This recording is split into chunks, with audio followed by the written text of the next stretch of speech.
My name is Kristin Jackson, and I was one of the mid-high trainees this summer. I've always been the shy and quiet girl at school. I don't really talk very much until I get really comfortable around people. That's just how I've always been, even when I would go into a new place with the intention of being more outgoing. When I told Kaylee, one of the other trainees, this, she was surprised because that's not how I act here. I really wanted to make sure I was not that way in this setting.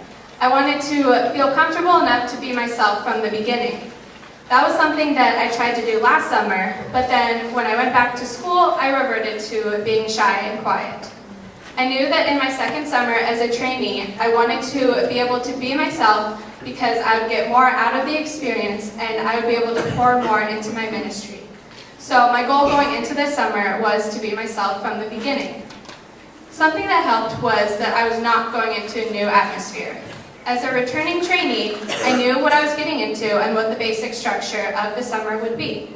But with being in a new ministry area and a whole new group, there were so many unknowns.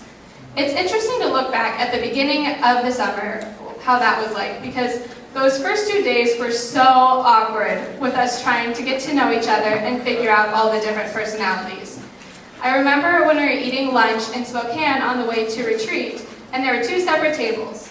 One of them had a couple of trainees and mostly committee members, and they were being so loud, making jokes and laughing and talking and stuff. And then the table I was sitting at had 5 of us trainees, and we were so quiet and barely talked the whole time. We ended up joking around the rest of the summer about how we're just quiet eaters. But after that awkward trip to retreat, we instantly bonded and realized very quickly how much we loved to hang out with each other. That instant friendship and constant fun was then carried over to working with Mid-High because it was already so easy to be myself. I knew that I wanted to be myself when working with my students because of how awkward of a time it could be for them and trying to figure out who they should be. Working with middle school can be a challenge, not just because of how crazy and energetic they are, but because it can be a hard time for them. It was especially evident at camp, where I saw 160 middle school kids trying to have fun, but not so much that they looked ridiculous because they thought they were supposed to look and act cool, whatever that looks like. Our girls picked up on it and talked about how it didn't make any sense to wear makeup at camp, and then they wanted to go around to people who were just standing during worship and tell them that they're not too cool to worship. Even though everyone struggled with trying to act different sometimes, when it came down to it, they knew that was not the point of camp. I was so proud of them for how they started to participate more throughout the week and really soak up what was being said. My goal at camp was to try to be as crazy as I could to help convince them that they should too, which was a stretch for me. I understand the desire to not look ridiculous in front of my peers, but I let it go so that I could be myself and show my girls how much fun it was. I don't think I would have been able to be myself at camp with my girls if I had not been so comfortable all summer with the rest of the trainees.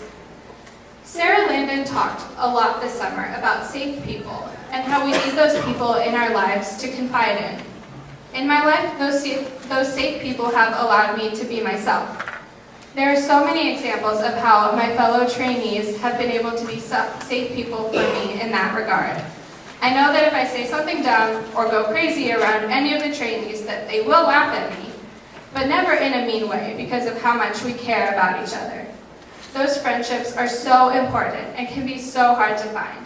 Those friends who know exactly what you're thinking by the look on your face, who say the same thing as you at the exact same time, or who you can just sit and sing with and laugh whenever you mess up.